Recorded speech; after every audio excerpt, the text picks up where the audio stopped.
În acest tutorial veți învăța măsurile de prim ajutor în cazul unei persoane care suferă de o criză convulsivă.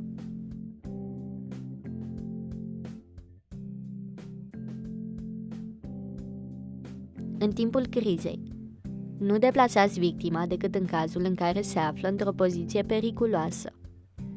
Îndepărtați obiectele care i-ar putea provoca leziuni. Nu încercați să imobilizați victima, dar protejați-o de potențialele șocuri punându-i ceva sub cap. Nu îi puneți nimic în gură, nu există pericol ca aceasta să-și înghită limba. După ce criza a trecut, dacă victima este inconștientă, dați-i capul pe spate pentru a elibera căile aeriene și verificați respirația.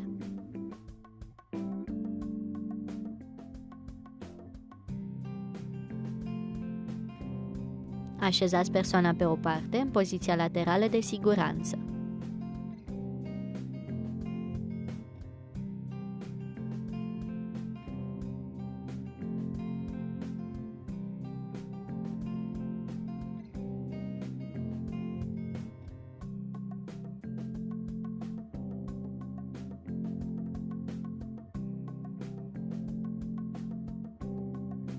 Asigurați-vă că respiră normal.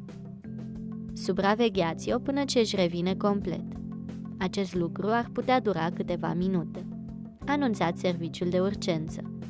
Indicați mai ales dacă convulsiile au durat mai mult de 5 minute sau dacă s-au repetat, dacă victima este copil, dacă victima nu și-a revenit, dacă victima nu a mai avut niciodată convulsii.